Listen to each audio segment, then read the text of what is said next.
does not promote any violent, harmful, or illegal activities. All content provided by this channel is meant for an educational purpose only.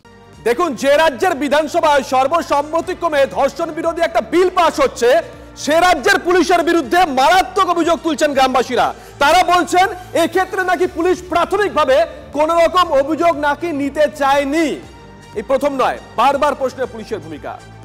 Fair and bright night and day cream, ত্বক থাকবে bright সারাদিন, pollution free, ঠিক যেন রাতের ফোঁটা সাদা ফুল। সারাদিন happy bright skin. Police অভিযোগ নিতে চায়নি, গ্রামবাসীরা বলছেন। দেখালাম নিউ টাউনে কিশোরীকে ধর্ষণের অভিযোগ, সেখানেও ঘটনাস্থলে গেলে ক্ষোভের মুখে পড়ে পুলিশ। ছবিটা একবার দেখাই, একবার ছবি দেখাবো আমরা কুলতলির ছবি একবার দেখাবো। আমার বক্তব্য হচ্ছে যে অপরাধ করেছে তাকে আমরা একদম অবধারিত সাজা করিয়ে দেবো। স্যার যদি না পারি, আমি কুলতলি থানার আইসি, তবু আমি তোমাকে কথা দিচ্ছি, পুলিশের পক্ষ থেকে কথা দিচ্ছি, আমি অবধারিত। আমি তো তোমাকে পরিচয় দিচ্ছি, আমি কুলতলি থানার বড়। তোমরা আমার সঙ্গে যোগাযোগ রাখো, আমার কথা শুনুন ভাই, তোমরা আমার সঙ্গে যোগাযোগ রাখো। একটা ঘটনা ঘটেছে, তার জন্য আমরা এখানে চলে এসেছি। আমি কথা দিচ্ছি তোমাদের ওই অপরাধীর সাজা হবে, আমি দায়িত্ব নিয়ে করাবো। এক দুই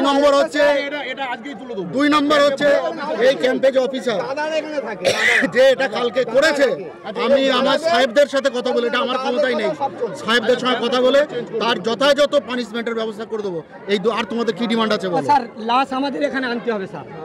স্যার একটা বডি ও স্যার আমাদের একটা বক্তব্য শুনুন। হ্যাঁ, পোস্টমর্টম করে নিয়ে আনতে হবে। পোস্টমর্টমটা হোক, এখানে আমি তোমাদের পোস্টমর্টমটা আরেকটা দাবি আছে, শুনুন। আপনারা যেভাবে বলবেন স্যার, যেখান থেকে তোমরা যা যা ডিমান্ড করছো আমি সবগুলো আসল অপরাধী চাই ফাঁসি, ফাঁসি আমরা চাই ফাঁসি নয়। আমাদের কাছে 30 সেকেন্ড ছেড়ে দাও, আমাদের অপরাধীটা। আবারও বলছি, পুলিশের ভূমিকায় কিন্তু এই প্রথম কাটাছেড়া হচ্ছে না, প্রশ্ন উঠছে না। আরজিকরের ক্ষেত্রে পুলিশকে আমরা দেখেছিলাম পুলিশের ভূমিকা নিয়ে, সেখানে প্রশ্ন তুলেছিলেন জুনিয়র ডাক্তাররা। আমরা বাসদনির ক্ষেত্রে দেখেছিলাম, সেখানে টালা থানার ওসি, আমজনতার মাফ করবেন, সেখানকার বাসদনিতে আমরা দেখেছিলাম সেখানেও একজন ওসি, তিনি রীতিমতন ক্ষোভের মুখে পড়েছিলেন। পাটুলি থানার ওসি ক্ষোভের মুখে পড়েছিলেন। আমরা নিউ টাউনের ক্ষেত্রে দেখেছি, সেখানেও পুলিশকে ঘিরে বিক্ষোভ দেখানো হয়।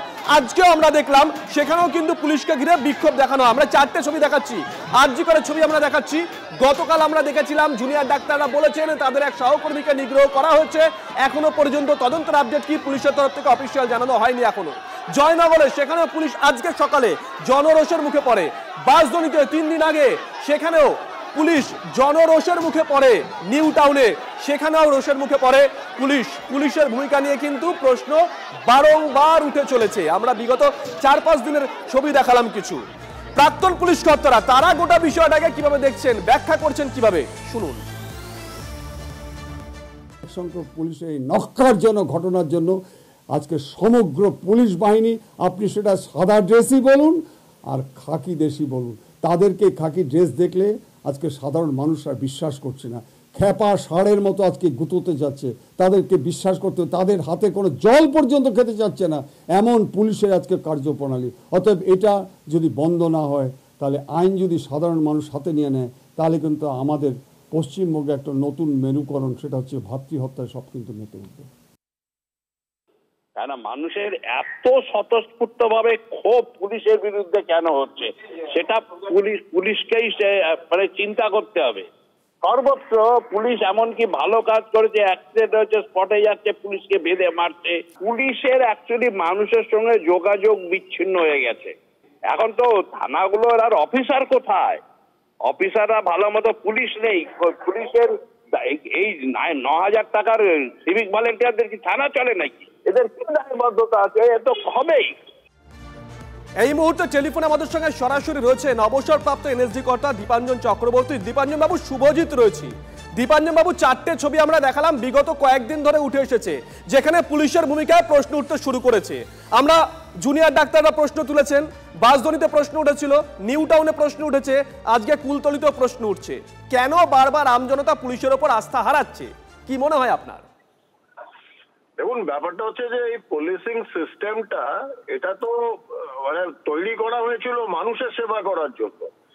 এখন পশ্চিমবঙ্গে যা হয়েছে যে গুটি কতক শাসক দলের নেতা মন্ত্রী সেবার জন্য রয়েছে, এবং যত বাজে কাজ, অন্যায় বা যেগুলো আইন বিরুদ্ধ কাজ, সেগুলো পুলিশকে দিয়ে করানো হচ্ছে। আপনি আরজি করে দেখেছেন, একজন ওসি অ্যারেস্টেড হয়ে গেল। এতে পুলিশের সম্মানটা ধূলিসাৎ হয়ে গেছে। গত 10-12 বছর ধরে অত্যন্ত সুচিন্তিত ভাবে পুলিশিং সিস্টেমটাকে 12টা বাজিয়ে দেওয়া হয়েছে। এবং মজার ব্যাপার হচ্ছে, শুধু যে মানুষের বিশ্বাস হারিয়ে ফেলেছে পুলিশের উপর তা নয়, পুলিশরা তাদের সিনিয়রদের উপর বিশ্বাস হারিয়েছে। খবর পাচ্ছি তো যে ভবানী ভবনে গিয়ে পুলিশের লোকজন অনেক ঝামেলা করেছে, তারা প্রতিবাদ জানাচ্ছে বিভিন্ন কাজের। সিনিয়র অফিসাররা কদিন আগে বলেছেন লালবাজারে আইপিএস লেভেলের যে এবার থেকে ভবিষ্যতে আমরা আর কোনো হোয়াটসঅ্যাপ কলে কোনো অর্ডার নেব না, তাতে আমাদের ঘাড়ে দায়িত্ব পড়ে, আমাদের বদনাম হয়, আমাদের মুখ পড়ে এবং আমাদের আইনের সামনে, আদালতের সামনে গিয়ে ফেস করতে হয়। তো এই সামগ্রিক যে বাংলায় যে এখন একটা ভয়ঙ্কর বিশৃঙ্খল অবস্থা চলছে, তার রিফ্লেকশন আসছে এবং মানুষ তো বিশ্বাস হারাবে এই পুলিশের উপর।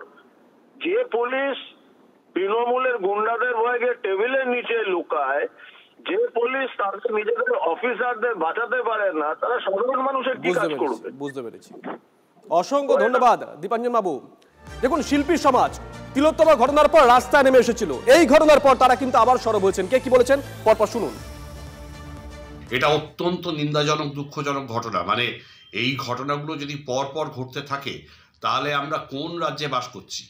এবং সব থেকে বড় কথা হচ্ছে যে এই যে দুষ্কৃতীরা, এই দুষ্কৃতীরা এত সাহস পাচ্ছে কোথা থেকে? এটারই অবশ্যই তদন্ত হোক, আবার ন্যায় বিচার চাইব। যতবার হবে ততবার প্রতিবাদ হবে, যতবার হবে ততবার প্রতিবাদ হবে, ততবার মানুষের প্রতিরোধ গড়ে উঠবে এবং অবশ্যই এই ঘটনার সঠিক তদন্ত, নিরপেক্ষ তদন্ত দাবি করব। না দেখলে যেন নিশ্চিন্ত, মানে আজকে দেখলাম, আজকে কোনো ঘটনার কথা শুনলাম না, রেপ এবং খুন, এটা যেন একটা বিরল দিন, বিরল সকাল, যে এরকম কিছু শুনলাম না বা ঘুমোতে যাওয়ার আগে শুনলাম না। এই সমাজে কি বাস করা সুস্থভাবে আমাদের সম্ভব? একটা অসুস্থ, পচে যাওয়া, গলে যাওয়া, মৃতপ্রায় সমাজের বাসিন্দা হয়ে আমরা মৃতপ্রায় হয়ে মানসিকভাবে প্রত্যেকে বেঁচে আছি। পুলিশকে জানিয়ে দেবো, কিন্তু পুলিশে খবর দেব, পুলিশ ডাকবো, এটা ভয় দেখানো হতো। এখন যদি আমরা এই ভয়টা দেখাই, তাহলে পাল্টা অপরাধীর কাছ থেকে জবাব আসবে, আরে যাও যাও, পুলিশ কিচ্ছু করবে না। পুলিশ যাতে তৎক্ষণাৎ পদক্ষেপ নেয়, সেই পদক্ষেপ নেওয়ানোর জন্য আমাদের ঠিক কতদিন যাতায়াত করতে হবে, কতটা লড়তে হবে? মানে বেঁচে থাকার মতন একটা সমাজে কি আমরা বেঁচে আছি আসলে, না একটা রোগগ্রস্ত মৃতপ্রায় একটা সমাজে আমরা কোনো রকমে কুতিয়ে কুতিয়ে বেঁচে আছি?